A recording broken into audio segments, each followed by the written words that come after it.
Herkese merhaba. Umarım hepinizin keyfi, sağlığı yerindedir. Bugün boğaz çakramızı konuşacağız. Boğaz çakramız tıkalı olduğunda neler olur, dengesiz çalıştığında neler olur ve videonun sonunda da boğaz çakramız için söylememiz gereken olumlamaları yazdıracağım her zamanki gibi. Boğaz çakrası adı üstünde tam boğazımızdadır ve bizim ifade ve irade merkezimizdir. Kendimizi nasıl ifade ettiğimizle çok ilgilidir. Bu çakrayı tıkayan duygu yalanlardır. Kendimize söylediğimiz yalanlar dahil. Onun için hep diyorum ya yalan söylemeyin, söylemeyin enerji alanımızı bozuyor diye. Mutlaka olumsuz duygular bir tarafımızı bozuyor gerçekten. Neden? Çünkü enerjimizde, düzgün akan enerjimizde bir tıkanıklık meydana getiriyor. Mesela bilinciniz yükseldikçe ve bir şeylerin daha farkına varmaya başladıkça yalan söyleyemez olursunuz zaten. Ya da çok mecbur kaldığınızda söylediğiniz yalanlar sizi artık rahatsız etmeye başlar ve bunu enerjisel olarak bile hissedersiniz. Yani bu bana iyi gelmiyor, yalan söylemek istemiyorum tepkisi verirsiniz ve çok daha dürüst yaşamaya başlarsınız hayatı. Gelelim boğaz çakrası dengesiz çalıştığında ne oluyor? Tabii ki kendimizi ifade edemiyoruz. Bu konuda büyük sorunlar yaşıyoruz. İletişim sorunları yaşıyoruz ve irademizi kontrol edemiyoruz. Aşırı çalışıyorsa eğer ifade ve iletişim gücümüzü başkalarının ilgisini çekmek ve onları kandırmak üzerine kullanıyoruz. Üstün olma çabası içinde oluyoruz. Ses tonumuz çok yüksek oluyor. Kaba ve soğuk konuşuyoruz. Küstah ve alaycı oluyoruz. Tartışmış olmak için tartışıyoruz en kötüsü. Anlaşmazlıklardan hoşlanıyoruz. İnkar eden, yalan söyleyen bir insan oluyoruz. Sabırsız ve sorumsuz oluyoruz. Bu çakradaki enerji yetersiz olduğunda kendimizi özgürce ifade edemiyoruz. Duygu ve düşüncelerimizi yeterince açıklayamıyoruz. Hep böyle söyleriz ya anlaşılmıyorum, beni anlamıyorlar, kendimi bir türlü anlatamıyorum diye. İşte böyle söyleyen kişiler boğaz çakralarında bir dengesizlik olduğunun farkına varsınlar ve boğaz çakrası ile ilgili çalışmalar yapsınlar. Kekemelik olabiliyor, kendimize güvenmiyoruz. Ve kendimizden ve gerçeklerden kaçıyoruz. İrademiz de zayıf oluyor maalesef. Bu çakranın etkilediği organlar dudaklar, ağız, dişler, dil, boğaz, burun, kulaklar, ses telleri, gırtlak ve tiroid bezleridir. Bu çakrada bir dengesizlik varsa hastalık olarak boğaz ağrısı, nezle, grip, tiroid, guatr, nodül gibi hastalıklar ortaya çıkabilir. Ayrıca larenjit, boyun ağrıları, boğaz ağrıları, konuşma problemleri ve diş hastalıkları olabilir. Bu çakranın rengi mavidir. Bu çakranızda sorun varsa desteklemek için mavi renkte şal, kolye, fular, kravat, kaşkol kullanabilirsiniz.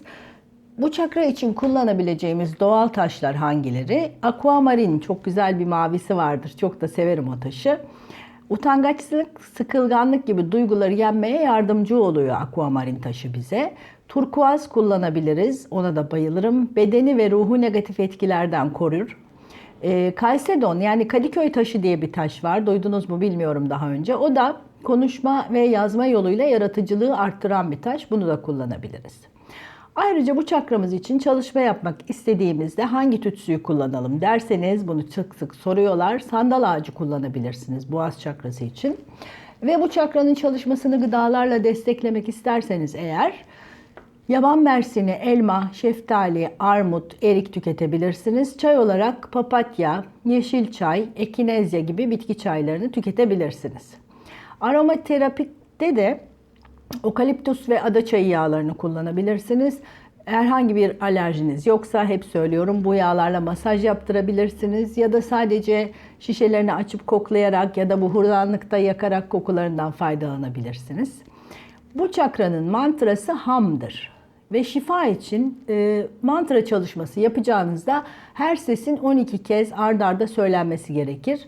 Ne yapıyoruz? Elimizi o çakranın üstüne koyuyoruz. Bütün dikkatimizi o çakramıza veriyoruz ve 12 kez ham sesini söylüyoruz ve titreşimi o çakramızda hissetmeye çalışıyoruz. Ayrıca bu çalışmayı yapmaya kararlıysanız yani boğaz çakramda bir tıkanıklık var. Ben kendimi iyi ifade edemiyorum, edemediğimi düşünüyorum, anlaşılmıyorum gibi duygularınız varsa sadece bu çakra için 21 gün arka arkaya bu ses çalışmasını 12 kez her gün tekrarlayarak yapabilirsiniz. Ve yine videonun sonunda söyleyeceğim olumlamaları da 21 gün boyunca tekrarlayarak bu çakranızın tıkanıklığının açılmasına destek olabilirsiniz diyelim. Bu çakra dengede çalıştığında kendimizi çok güzel, tam ve doğru olarak ifade ederiz. Ve eğitici potansiyelimiz ortaya çıkar. Çünkü neden?